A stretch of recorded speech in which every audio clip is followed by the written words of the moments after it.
తో పాటు కొంతమంది బీఆర్ఎస్ నాయకులు ఉన్నారు, మాట్లాడే ప్రయత్నం చేద్దాం. అన్న, ఎట్లా ఉండబోతుంది జూబ్లీస్ బై ఎలక్షన్స్? ఒకవైపు కాంగ్రెసే గెలుస్తుంది అని చెప్పి వాళ్ళు ప్రచారం చేసుకుంటా ఉన్నారు. మేము ముషీరాబాద్ నుంచి ఇన్ఛార్జ్గా వచ్చినాము మాకు ముఠా గోపాల్ గారితో.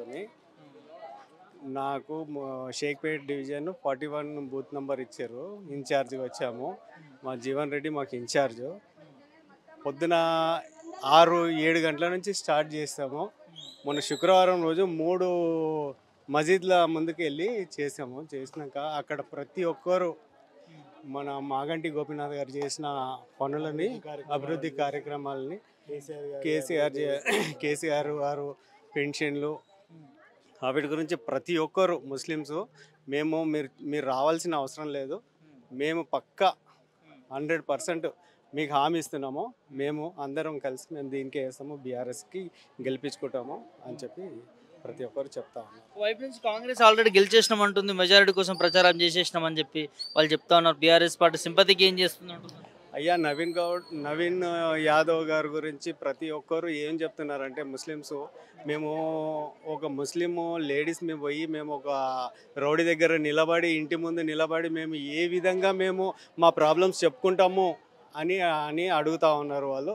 మాకు అవసరం లేదు, మాకు సునీతమ్మ ఉన్నది, సునీతమ్మ దగ్గరనే మేము ఇది చేస్తాము, ఆమె దగ్గర మేము ఏ ఉన్నా మేము ఆమెతో కొట్లాడి చేయించుకుంటాం పనులు అని చెప్పి చెప్తున్నారు. అది కూడా నిన్న కూడా మా హరీష్ రావు గారు కూడా ఫోన్ల మీద కాంటాక్ట్ చేసి ఎలా నడుస్తుంది ఏంటిది అని చెప్పి ప్రతి ఒక్కరిని మా ఇన్ఛార్జ్లను కానీ మా జీవన్ రెడ్డి గారితో కానీ మాట్లాడి ఇది చేశారండి. ఎంత మెజారిటీ రాబోతుంది అనుకుంటున్నారు? ఎట్లా ఉంది మెజారిటీ? మాత్రం 50 నుంచి 70,000 మెజారిటీతో గెలవబోతున్నాము బీఆర్ఎస్. ఓకే, అటు అధికారంలో ఉంది ప్రభుత్వం కదా, మీరు గెలుస్తారని అనుకుంటున్నారు, అంటే సాధ్యమవుతుంది? అయ్యే ఈ 2-2.5 సంవత్సరాల నుంచి కాంగ్రెస్ ఏం చేసింది అనేది ప్రతి ఒక్క చిన్న పిల్లలను అడిగితే చెప్తా ఉన్నారు. 6 గ్యారెంటీలు అని చెప్పిండు, అందులో 6 గ్యారెంటీలలో ఇచ్చింది ఒకటి బస్సు ఫ్రీ ఒకటే ఇచ్చారు. ఆ బస్సు ఫ్రీ కూడా ఇచ్చినట్టే ఇచ్చిండు, మగవాళ్ళకు పెంచి ఆడవాళ్ళ దగ్గర నుంచి ఫ్రీ అని ఇచ్చేసాడు. మగ నుంచి తీసుకొని భార్య దగ్గరికి ఇస్తున్నాడు. అది ఎంత మటుకు సమక్షము వెళ్ళదు, కానీ ప్రజలకు మాత్రము ప్రతి ఒక్కరు ఏమంటున్నారంటే 6 గ్యారెంటీలు అని చెప్పి ఏ ఒక్క గ్యారెంటీ మాకు ఇవ్వలేడు. 2,500 ప్రతి మహిళకి ఇస్తా అని చెప్పిండు, అది ఇవ్వలేడు. రేషన్ కార్డులు మా చూపంగా కొన్ని ఇచ్చిండు, మళ్ళీ అవి ఆపేసిండు. అది మైనారిటీలు బీఆర్ఎస్ పార్టీకి ఎందుకు ఎక్కువ మొగ్గు చూపుతున్నారు? మైనారిటీ వాళ్ళంటే కాంగ్రెస్ దాంట్లో ఏ ఒక్క పోస్ట్ ఇవ్వలేదు.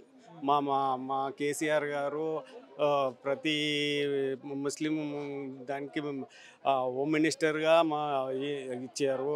ఇంకా అన్ని విధాలుగా చూస్తున్నారు ముస్లిం మైనారిటీ వాళ్ళకు. అందు గురించే చాలా మంది ముస్లిమ్స్ లేడీస్ ముందుకు వచ్చి వాళ్ళైతే ముస్లిమ్స్ అసలు బయటికి రాని వాళ్ళు ముందుకు వచ్చి మేము భయా హమ్ లోగా పూరా కేసీఆర్కే సాథే అని చెప్తా ఉన్నారు. దాని గురించి మేము 50 నుంచి 60,000 మెజార్టీతో వస్తామని ఒక ఇదిగా ఉన్నామండి.